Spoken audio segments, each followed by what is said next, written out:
Today, we're thrilled to welcome Nick Hempton, an Australian-born saxophonist whose journey from Sydney's jam sessions to New York's vibrant jazz scene is as dynamic as his music. Forging his path the old school way, late-night jam sessions and practice sessions on Sydney's Harbour Bridge, Nick arrived in New York City in 2004 and quickly made his mark with his energetic and soulful playing. From leading the Nick Hempton Band and releasing acclaimed albums like The Business and the innovative Catch and Release, to exploring the organ band with his groove heavy albums Night and Owl Slick, Nick continues to captivate audiences with his modern take on classic soul jazz. So join us as we dive into his inspiring journey and the stories behind his signature sound. So Nick, good to see you. Thank you, Abe. Thanks for having me, man. Good to see you. Yeah, my pleasure. So we're in the beginning of 2025. Kind of talk to me about what's in store for you this year and what's happened so far, and what you're looking forward to doing this year musically.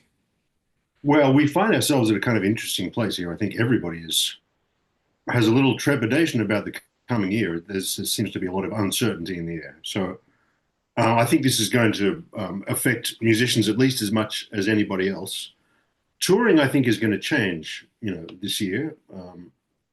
I'm not really sure how it's going to work out. I have the tours that I've always done, coming together for this year, and I think it will be a busy one. But there's a lot of uncertainty, so I'm not quite sure what's going to happen.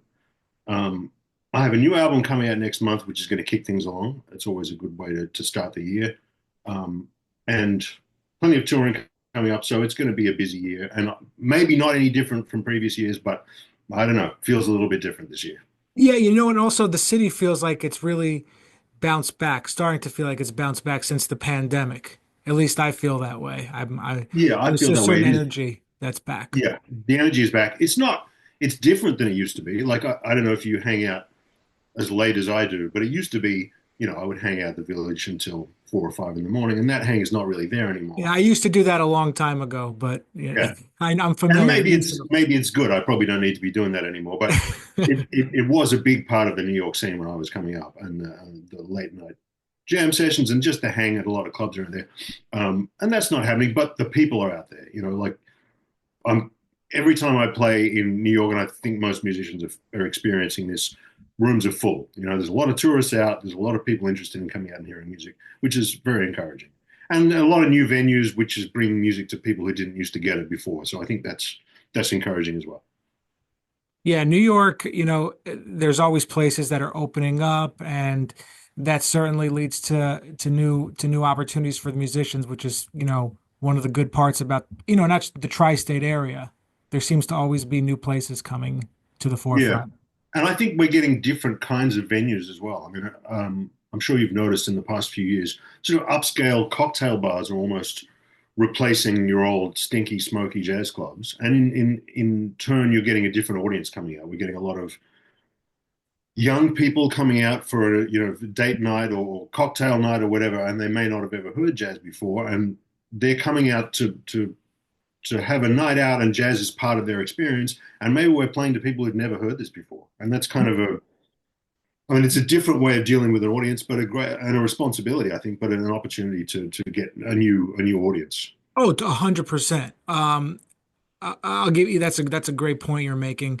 I was in communication with one venue, and they really are trying to push, that it's a sort of a night out place where it's not it's business casual, and but that's great. That's how they at least have that vision. They want to present themselves, and that's certainly better than like, we just don't care and the musicians just go in the corner, and you know That's what I right. And mean?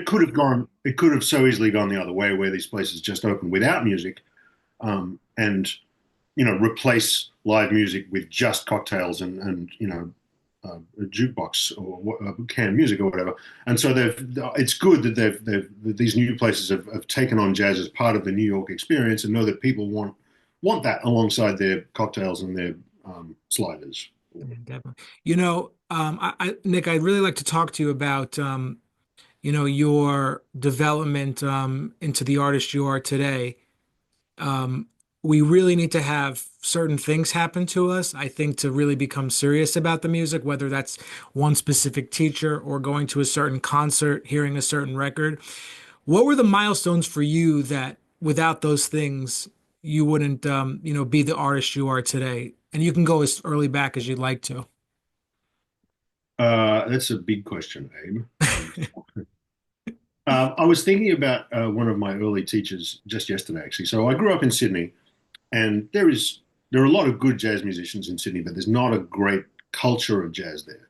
So finding the right people to put you on the right path is a challenging thing. I've got lucky, and I wanted to mention a teacher of mine when I was growing up. His name was Bobby Gabbard, not really known outside of Australia, but a fantastic bebop piano player.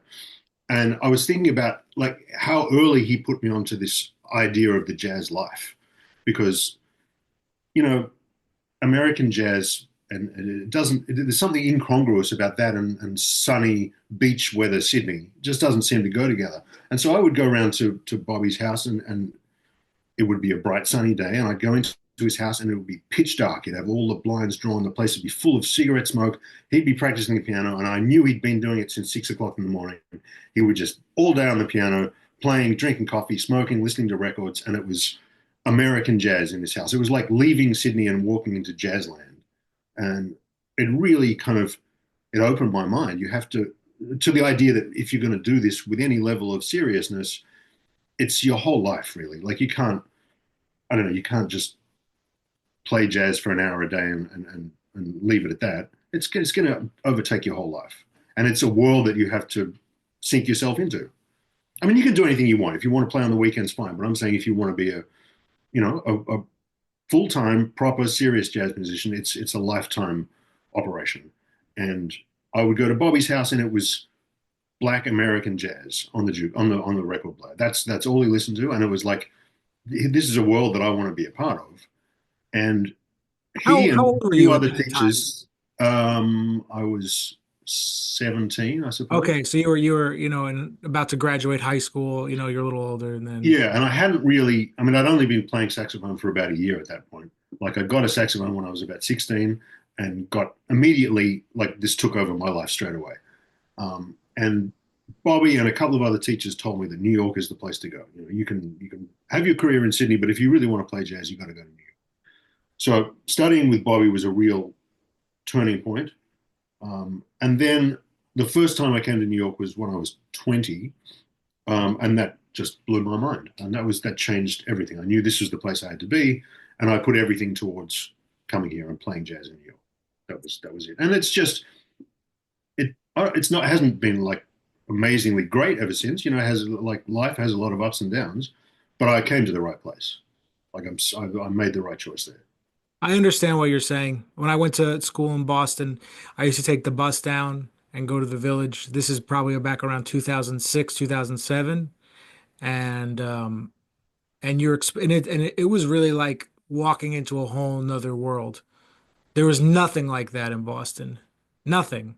You know what I And it's mean? not even just the music. Like I remember when I was 20, walking around the streets of New York, and it was like being in the movies. It was the most incredible thing I'd ever seen. It was all my like it was the jazz album covers that I had posters on my walls. It was the gangster movies that I liked, and it was everything. It was like all that energy, and then you would go down to Smalls at 6 o'clock in the morning for the jam session, and that energy would be there, sort of vibrating around that little room. It was wild, man.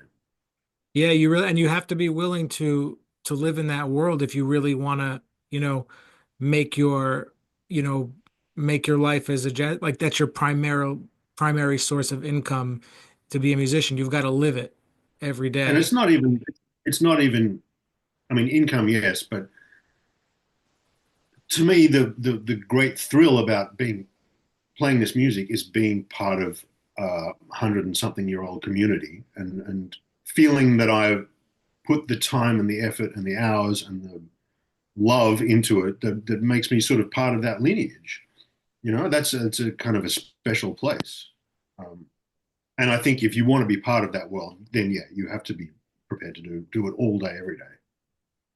So when you said you came to New York when you were 20 for the first time, and do you remember the first time you went to a jam session or the first gig you did in New York, or can you remember those things? At that time, like when I was 20, I was here for 6 weeks and I ran out of money. So I didn't I didn't do any gigs. I would sit in every night, the jam session. And I remember, I mean, the Smalls jam session was terrifying to me at that point. Like I'd only been playing for like 3 years, and I'd go down there and it was like, to me, these gods of saxophones playing. It was incredible. And I would get up there and fumble my way through whatever standards I could and make a fool of myself every night, which is a vital part of the process. And I would play there every night. There's a restaurant on Houston Street called Arturo's where I would go and hang almost every night. That was earlier, and they would give me free pizza, so that was Yeah. worth it for me. Um, I'd go there and then play, and then go to Smalls and play, and that was kind of my routine almost every day. And I got to know a few people, but I was young and nervous and didn't really make myself part of the scene at that point. And I was 6 weeks, and I got in and blew my mind and went home again, and came back a couple of years later and tried a bit more. I was here for a year that time, got to know some people, did a few gigs, but they were all very small little bar gigs, and with people who are no longer here. I mean, that's the other thing about this scene. It moves around so fast. You play with somebody, they're gone next week. But the early ones were nothing to write home about. They were just local bar gigs, but you know, Yeah, very you said much an like, yeah, important part of the process. they gave you pizza. That's like when you're starting out, that's an accomplishment because I remember I used to do this free gig at this is probably around 2011 or 12 at this place called Pianos in the East Village, and then they started giving us food and we felt like rock stars. Yeah, it's like we've made it. It's better Yeah, than no, not better than money, but at that point you need it as much as you need money. So yeah, we'll take that. like you got the beer and the veggie burger or regular. We're like, oh man, and yeah, that it's. But I don't think people understand like those are the things you have to. I mean, granted, the world has changed, but I don't. I'm not sure if people comprehend as much as they used to about those type of situations that you're in, the sacrifices and the willing to pay, put in the time and Yeah, I mean they call it paying dues, I guess, paying and your it, dues. it Yeah, is yeah, exactly. it is a real thing, I think. And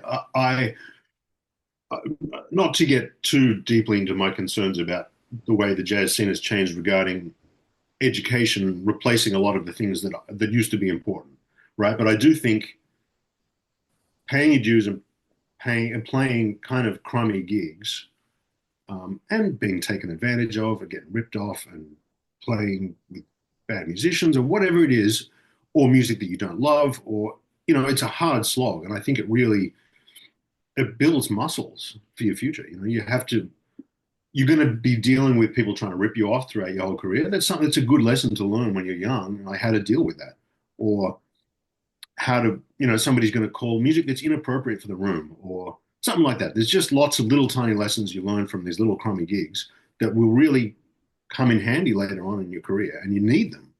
I do worry that there's less of that out there, that those little gigs have kind of disappeared to some extent. I mean, you're talking about pianos. I remember that place. I was Cafe thinking about, Vivaldi, I used to play at every week, which was yeah, that's on right. And Jones Street. Jules, did you ever play at Jules? Jules Bistro, East Village, right? Yeah. Yeah. I mean, that was a gig for so many, new New York musicians. I mean, experienced ones as well. And that's where I got to play with some great people. I remember Saul Rubin was running a gig there for a while, and I would play with him, um, and He's learn a lot on it. tremendous. Yeah.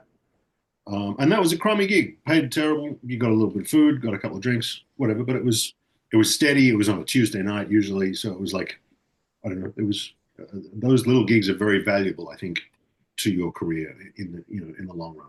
Absolutely. And that's such a great point. I'm glad you're saying that because, I hear, you hear musicians out there is talking about that when you're trying to learn how to do this, you settle for not as much money or just playing for getting food and stuff, and that devalues the home music, the financial part in general. But there is that whole point you have to pay your dues, so it's like you have to almost there's a happy medium, you know what I mean, like it's I there, do. or And it finding is, that balance, which is so hard to like do what they're saying, but you at the same time you have to gain the experience of playing in front of people because nothing will replicate that. that's right. And it's a fine line that we walk there, because I mean you're right on both sides of that, because you do need to have these experiences as a young musician where you're not making any money and you're playing for people, and building your muscles and developing your chops in every side of your playing. But at some point, you have to say no to these because it's not great for the business for established musicians to be playing for $75 a night. Yeah. The problem we have now is that there used to be a delineation between these gigs, and there was an audience that knew the difference. Like there would be an audience that would show up to a cafe gig where there's no cover charge, there's a band playing in the corner. We understand as an audience that these are young musicians, but if I'm going to go to the Vanguard, I'm going to hear something completely different. But I think, unfortunately, as people are exposed to less jazz in their lives, they're less able to tell the difference between college kids playing jazz and a professional band. So No, that's you're where we have the problem because like the audience doesn't know the difference, and it's now up to the musicians to really say, well, I can't do those gigs, and the venues have to step up as well and pay if they want great musicians, they got to pay for them. It's everyone's responsibility. that's what it comes down to. The audience, which I actually never thought about that before. That's a great point. Well, that's something I think about a lot at the moment, and how audiences. I mean, I've been playing in New York for 20 years, 20 something, and the change in audiences is really obvious to me, especially since COVID. And it's what we are talking about before. It's a lot of musicians who are unfamiliar with, a lot of audience members who are unfamiliar with this music. And we used to have, even in my time here, an educated audience who would know the difference between something great and something shit, and they would let you know. And there's not that much of that anymore, and that's tough. And like I said, we have the opportunity to make a new audience, but at the same time, they don't know what we're doing anymore. Yeah, that's one thing. As I've been talking to a lot of musicians on the podcast, there you used to see much more of the elder statesmen, the pioneers of the music, just kind of out and about. And but that also just has to do with some of them have passed away and everything. And the world is changing, and so is the music and everything. I think it's just maybe just adapting to it. I think you're right, and it's difficult. Sometimes it's a challenge not to sort of lament things are not the way they used to be or Right. they should be, but really we have to accept that this stuff is changing, and the jazz scene is changing, and society is changing. So we have to adapt and just try to get the sorry to get heavy, but the truth out to as many people as we can. It's still our job. Yeah, and I think it's important to have these conversations for people to listen to as well. That's one of the reasons I do this podcast. There is that whole other side that people don't, they only, there's so many misconceptions about the life and everything that goes into it that there needs to be that conversation. I think you're right. Yeah. So let's talk a little bit about the, in order to keep going with this lifestyle and you play as much as you do, you get inspiration on the bandstand all the time from the musicians you play with. Um, do you, I know when you said you started playing, you'd only been playing for 3 years, and then you said it was so challenging. Do you still feel like I mean, obviously, I'm sure it's not as much of a challenge as it used to be, but is it still a challenge? Because certain musicians say, yeah, it's a challenge. Some like, no, this is home for me. How do you look at it playing improvised music? Oh, okay. Um, I kind of agree with both those perspectives. Certainly, getting on the bandstand with musicians you trust and love is very much a homecoming. Because I mean, and I know that feeling every night. Like I tend, I get nervous before gigs. I get nervous. I've got to run a show. I've got to talk on microphones. I've got to remember things. Whatever. There's some anxiety leading up to any performance. I think, which is good. But I know that feeling disappears like that as soon as at the first demo, Yeah. because suddenly you've got this. It's like a hug. It's like people would just come up and hug you. You get this beautiful surrounding sound that makes you feel wonderful, and that is like a homecoming, like you said. Um, but then, I mean, the challenge starts then, and is it difficult? Yeah, I mean, it is because I mean everybody's got their own challenges when they're playing and what they're aiming for. And for me, at this point, I'm trying to perform with as much clarity and honesty as I can, and that's challenging. There's a lot of shit going on in life.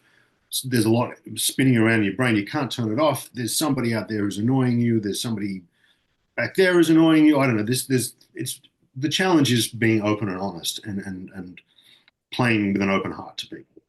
And it's there's a lot of things waiting to get in the way there. So that's the challenge to me is to get out there and just play freely and openly. Yeah, that's one challenge, and that's a really, great point you're making, and how you overcome that. The music can take over. I was actually talking to Ralph Lalama about this because I wanted to hear his perspective. I like to hear yours too. When you play, some nights it's just not like you can tell right away, shit's not happening. Like either rhythmically between the way the drums and the bass are playing, like the way it's just not there, and you know right away. But you kind of have to like get over the mountain. So when you're faced with challenges like that when you play, how do you think you get past that to the other side? Or is it just, you have to just accept and this is gonna suck in some ways? Yeah, I mean that's tough because I don't think I can ever accept that this is just going to suck for the whole gig. Okay, Um, yeah. I mean there is a part of that. Like one of the challenges of what we do is doing it night after night, and not every night's going to be great. And Right. sometimes you have to do your best, the best that you can for one night, and go and just go do it again the next night. And one night is going to be fantastic and magical, and I don't know the other 9 out of 10 are going to be they're going to be issues. You don't get that great moment every night. So whatever the reason is, I'm not feeling great about my playing, or I'm having reed trouble, or there's somebody's, giving me some shit during the day or whatever, and I've got a lot going on in my mind. Or the same thing is going on behind me. Somebody's having a bad day, the drumsticks are not feeling right, or whatever. There's some tension, there's some weirdness in the room. But even then, it's like every minute you have to come and make it better. Like if it's out of my hands, I guess there's nothing I can do except play the best I can and be as Yeah. honest with people as I can. But if it's me, every every chorus is a chance to shut this thing up and try and play for these people. So I think it's just a constant. It's night after night, but it's also tune after tune. We've got to make the next one happen. Yeah. Minute by minute, tune after tune, like Yeah, it's just we're just trying to exactly. get to where we need to be. Do I'm going to go back to Ralph's one and hear what he had to say about that because I'm kind of curious. Oh no, Ralph says I asked he said I just try to be a bull in a china shop. See, and that's a kind of a good way of getting around it as well. Like just make it happen with determination and force. That can work as well. Yeah. Because that's the thing, like you can have all of, your whole life could be together. You've practiced that day, you felt good, but then you get there and then there's like something just that's the one, and that's uncertainty too that just comes in. You don't know, and it's better just to just be. But that's Yeah, a I think, and Ralph makes a good point there. I mean, you can if things are not going your way. I mean, it's you can't work it out. You haven't got the time to figure out what's bothering you. So sometimes you just need to put the horn in your mouth and play loud, and yeah. the hell with the rest of it. Yeah, there's no time for a powwow. It's just, Exactly. let's just do it. So, let's rewind a little bit. You were exposed by your mentor. You went to his house and you really got that experience, and you knew at the time that you were around something really special. We have growth that comes into, when we do this, we become different people, different musicians. If you could go back now and tell your younger self, maybe give your younger self some advice, what do you think you would say? Because I think this is helpful for, younger musicians to hear these types of things. I think I'm going to let you down with this one, Abe. I'm sorry. I No, uh, I don't know that I would do anything different. I mean, I've done a lot of dumb things, and a lot of things that I would never recommend anyone do. But at the same time, they were the thing for me to do at the time. I made a lot of stupid mistakes, and that's it's hard to explain. I taught a lesson to somebody the other day, and I thought, I don't get a lot of young musicians asking me for lessons, And we got to the end of an hour's lesson, and I realized that I'd talked to him for an hour about sort of love and heartache and loss and life experience and the musician's obligation to express the complexity of the human experience or some bullshit like this. It's not bullshit. I believe in it, but it's a hard sell, and it's something that I want. I kind of want young musicians to realize that you are actually playing a life for people. You're not just playing the bunch of things that you learned and stuck together in a way that somebody told you to, or the harmonic concepts that you got out of a book. All that stuff is valuable, but at the end, what you have to do is play from this to the person out there. And if you haven't had a life to live, there's no story there. There's just stuff. So to me, leading a full and great or terrible or whatever life it is, that's make all the mistakes you can, and that's how you become a complex individual and are able to sort of understand the human experience and then play it, you know? So I know I wouldn't tell my younger self anything really. I would probably say go and screw up like you did last time. Yeah. I would tell my younger self, because when I went to college, I didn't leave my apartment for like 4 years, like and I just kind of like practiced, that was my journey and that's how, that's fine. But I would probably tell my younger self like maybe, uh go get into some trouble or so, you know what I mean? Like or go on a retreat or go expand get out of your way, you know what I mean? Yeah, That sort of I, thing. I know what you mean, and in some ways, I mean, some people have some kind of life mentor in that way, which I never really had. It was only musical. Nobody told me how to run a career or really organize a life. So I had to work out how to do it myself. And some people will lead you on the right path and let you bypass the unhelpful mistakes that you made. And I don't know, I wouldn't do that. I would just go and learn. I mean, it's a whole life in it. Like we're not trying to become perfect human beings by the time we're 25, so then we can become musicians for the rest of our life. It's a whole life thing. You're going to keep fucking up your life until you die, and your playing is going to change because of that, because of who you are as a person. So no, I mean, I think it would be a waste of energy to try and avoid life's mistakes. I think it's part of the journey. Definitely. No, Nick, this has been so great. Thank you so much for doing this, and it was very informative. What's your where can everybody find your social media if you just want to plug that, and any website? Can you just share that really quickly? Sure. Everything is under Nick Hempton Band. So nickhemptonband.com. All the social media is Nick Hempton Band. And yeah, schedule's up on the website. Beautiful.